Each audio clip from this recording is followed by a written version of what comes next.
हमारे चैनल में खुश आमदीद। चलिए शुरू करते हैं आज की कहानी।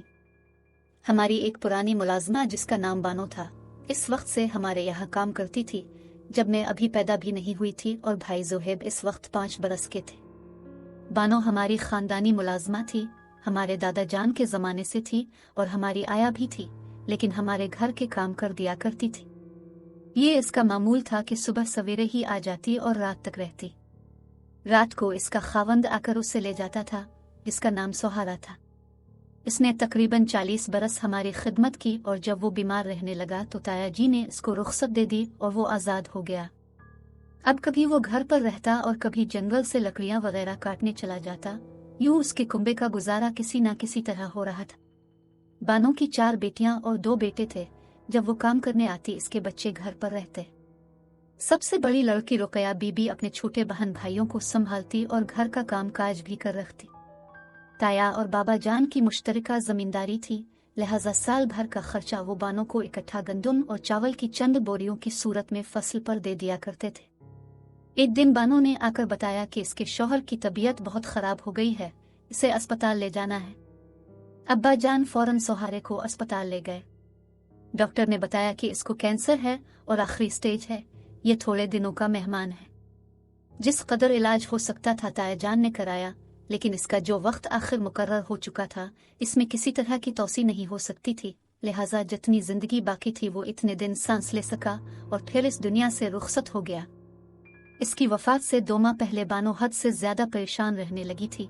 इसका मसला यह था कि बड़ी बेटी रुकया और बेटे खैरदीन की मंगनियां हो चुकी थी। वो चाहती थी कि शौहर की जिंदगी में वो इन दोनों बच्चों की शादियां कर दे। उसने ताया जी से तज़किरा किया। वो बोले, ठीक है, तुम बच्चों की शादी की तैयारी करो और शादी के खर्चे की फिक्र मत करो, वो हम करेंगे। इस तरह सोहारे की वफात से पहले उसने अपनी बेटी और बेटे की शादी करा दी और एक बड़े फर्ज से सुबकदोश हो गई। इसके करीब अलमर्ग शौहर ने भी अपने बच्चों की शादी की खुशी देख ली। ये वट्टे सिट्टे की शादियां थीं। बेटी को पहले रुखसत किया और बहू की रुखसती 2 हफ्ते बाद लेनी थी कि सोहारा चल बसा। इद्दत की वजह से बहू की रुखसती में ताखीर पड़ गई कि वो खुद इसे लेने न जा सकती थी। इद्दत की वजह से वो हमारे घर भी नहीं आ रही थी।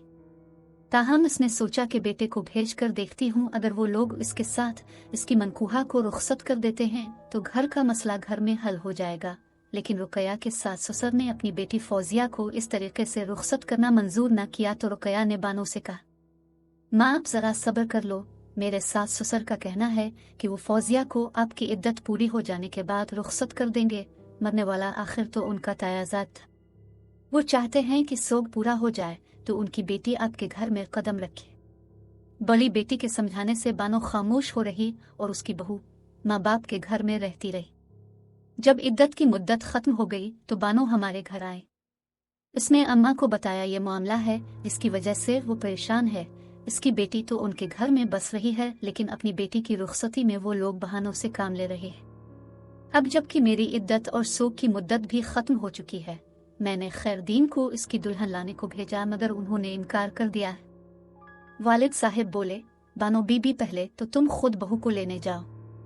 अगर वो लोग तुम्हारे जाने से भी इसे न भेजें तो फिर हम मुदाखलत करेंगे। अपने साथ 1-2 रिश्तेदार भी ले जाना, इस वक्त हमारा मुदाखलत करना दुरुस्त नहीं। रुकया को माँ की परेशानी का अंदाजा था, लिहाजा वो भी अपने घर में परेशान रहती थी। जब भी मैं के आती माँ से कहती कि मैं अब वापस ससुराल नहीं जाऊंगी। अब ये शर्त मेरे सास ससुर पर रख दें कि जब तक वो फौजिया को रुखसत करके आपके घर नहीं भेजेंगे, आप उनकी बहू यानी कि मुझे उनके घर ना भेजेंगे। बानो ने ऐसा ही किया, रुकया को घर बिठा लिया। खैरदीन ने देखा कि रुकया के मैं के बैठ जाने से मामला खराब होता है तो वो अज खुद घर दामाद की शर्त को पूरा करने के लिए ससुराल चला गया और वहां रहने लगा। अब बेटा तो गया ही, मगर शादीशुदा बेटी जो एक बच्ची की माँ बन गई थी, माँ के दर पर आ गई थी और ये परेशानी की बात थी।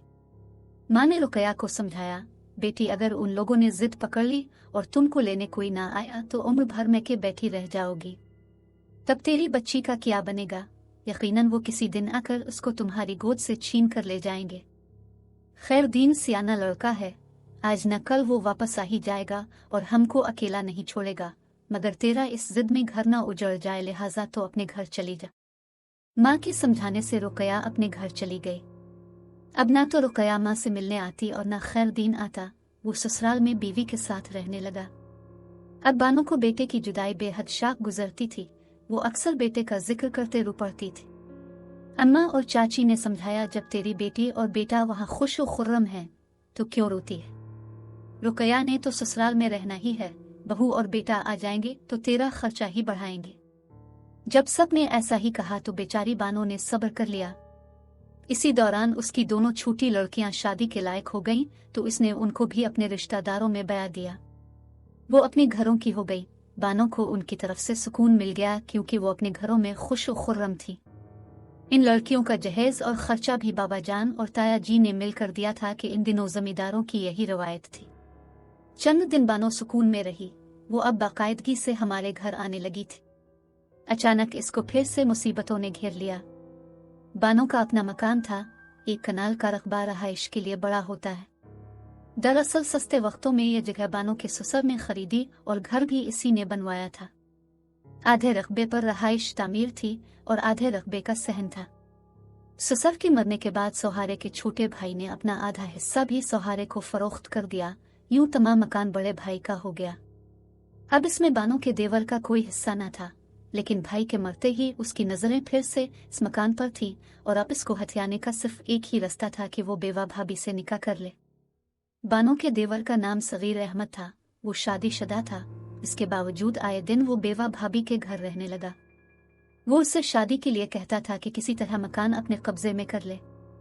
एक दिन वो रोती पीटती आई और बाबा से बोली, साहिब, देवर मुझे निकाह के लिए कहता है, मैं इनकार करती हूँ तो मारता पीटता है। खुदा के लिए आप इसको रुकिए। बाबा जान ने सगीर अहमद को जेल भिजवा दिया। बानो सुकून से हो गई।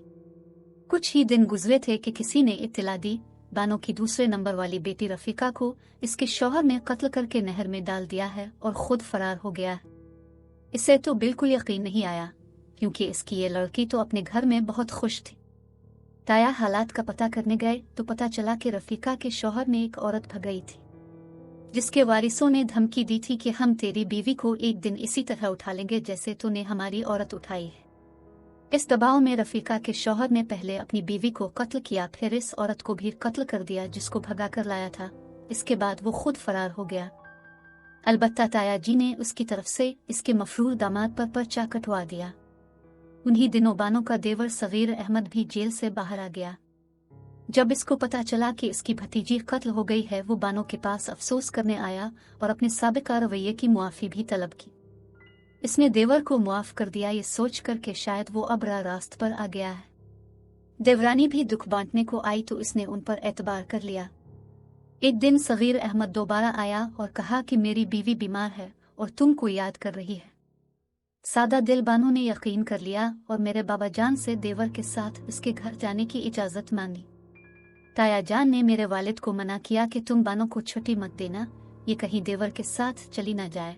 मुझे सगीर की नियत में फतूर मालूम होता है। बाबा जान ने मगर ताया की बात न मानी और बानो को उसके देवर के साथ जाने की इजाज़त दे दी।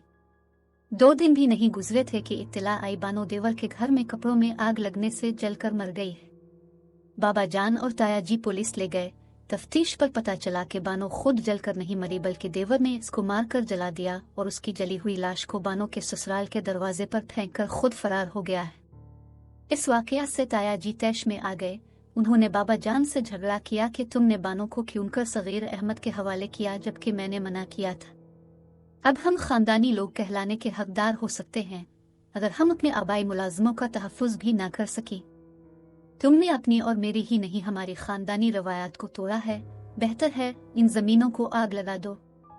इस पर बाबा जान ने कहा, एक मामूली नौकरानी की खातिर अब इस कदर तैश में ना आए। भाई का मकाम भूल कर मुझको इतना ज्यादा बुरा भला कहकर मेरे बच्चों की नजरों में भी मेरे मकाम को गिरा रहे हैं। कातिल को गिरफ्तार करवा कर फांसी लगवाना हमारा काम है, सो वो गिरफ्तार हो जाएगा। इस बात पर ताया जी और भी मुश्तइल हो गए। कहने लगे, मैं फिर कहता हूँ तुम खानदानी तौर तरीके भूलते जा रहे हो। बात सगीर अहमद को फांसी लगवाने की नहीं, बात है बानों के तहफ़्फ़ुज़ की, जिसमें हम नाकाम हो गए हैं। अब दुनिया वालों को तो बातें बनाने का मौका मिल गया है। सारे इलाके में हम पर थू थू हो रही होगी कि ये कैसे जमींदार हैं कि जिनकी पुरानी मुलाजमा को किसी ने कत्ल करने की जुर्रत की है। कहाँ रह गया हमारा रोब व दबदबा? सगीर को फांसी लगने से बानो तो वापस नहीं आ सकती। अब इसके 2 छोटे बच्चों का क्या बनेगा? अगर वो हमारी हवेली से कदम ना निकालती और हमारे इलाके से भी बाहर ना जाती तो मैं देखता किसकी जुर्रत थी इसकी जान लेता। खैर, इस तरह बात इतनी बड़ी कि ताया और बाबा जान में झगड़ा ज्यादा हो गया। इस कदर के दोनों ने अपनी जमीन अलग कर ली। मेरी मंगनी तायाजाद फरीद से हो चुकी थी, वो भी टूट गई। इसी तरह मेरे भाई की मंगनी ताया की बेटी शाहीना से हो चुकी थी, वो भी खत्म हो गई। ताया ने जमीन फरोख्त कर दी, अपने कुंबे को लेकर शहर मुंतकिल हो गए और उसके बाद अमेरिका चले गए। उन्होंने मेरे वालिद से कोई नाता ना रखा। इस वक्त तो हमारा लड़कपन था। जब हम बड़े हो गए हमने ये बातें सुनी। दिल में अपने ताया जी और उनकी फैमिली से मिलने और उनको देखने का बड़ा इश्तियाक था, लेकिन वो तो हमेशा के लिए हमसे नाता तोड़ चुके थे, सिर्फ एक मामूली नौकरानी की खातिर। बानो की आखिरी बेटी और बेटे को रुकया और खैर दीन ले गए। इस तरह इस घर की कहानी तो खत्म हो गई, लेकिन हमारे दिलों में ऐसी कसक रह गई जो हमको रह रह कर तकलीफ देती थी कि हम और ताया जी के बच्चे जिन्होंने एक साथ एक घर में जन्म लिया और पले बड़े, कैसे एक दूसरे को भुला सकते थे। ताया जी अमेरिका में फौत हो गए तो ताई वतन वापस आ गई।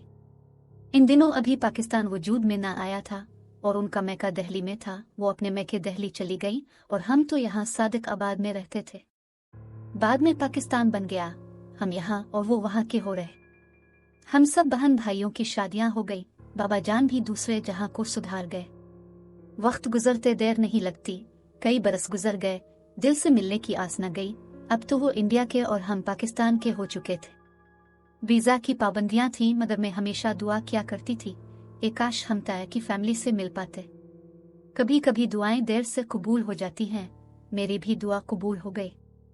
हुआ यूं कि हमारी एक फूफी गुजरावाला से लाहौर शिफ्ट हो गई थी। उनके बेटे की शादी का कार्ड मिला तो हम मुकर्ररा तारीख से 2 दिन पहले सादिक आबाद से बजरिया कार लाहौर रवाना हो गए। जब फूफो के घर के नजदीक पहुंचे तो जूं ही हमारी कार में उनके घर की गली में दाखिल हुई पीछे, और कारें भी आगे और हम आगे पीछे उनके बंगले के गेट से अंदर पहुंचे। फूफो ने इस्तकबाल किया, हमसे मिल रही थी कि पिछली कार के मेहमानों को देखकर उनकी तरफ लपकी और मोहब्बत से एक एक को गिले लगाने लगी। अम्मा ने हैरत से देखा और अरे भाभी जान कहकर वो एक बूढ़ी खातून की तरफ दौड़ी। ये हमारी ताई थी और उनके साथ शाहीना और फरीद थे। जब मैंने और ज़ुहैब ने शाहीना और फरीद को देखा तो हमारी आंखों में आंसू भर आए। अल्लाह ताला ने मुद्दत बाद हमको मिला दिया था, लेकिन किस तरह? मैं अपने शौहर और बच्चों के साथ थी और ज़ुहैब अपनी बीवी और बेटी के हमरा। उधर शाहीना अपने 2 बच्चों के हमरा आई थी। हम 2 कारों में आए थे और वो भी 2 अदद टैक्सी कार में आए थे। इस रोज मुझको खुशी के साथ एक नामालूम सा दुख तकलीफ दे रहा था कि अगर ताया जी इतना गुस्सा न करते तो शायद हम सब एक होते, लेकिन नहीं, वक्त के अपने फैसले होते। कोई नहीं जानता कि आज जो है वो कल होगा कि नहीं, और उसकी जगह क्या होने वाला है। इस दिन में सोचती रह गई कि पुराने वक्तों के लोग भी कैसे पुख्ता सोच के मालिक होते थे। जिस रवायत को वो मुकद्दम समझते थे उसकी पासदारी में वो बड़ी से बड़ी कुर्बानी देने से भी गुरेज नहीं करते। नाजरीन, वीडियो अच्छी लगे तो लाइक करें, चैनल को सब्सक्राइब करें और दुआओं में याद रखें। अल्लाह हाफिज।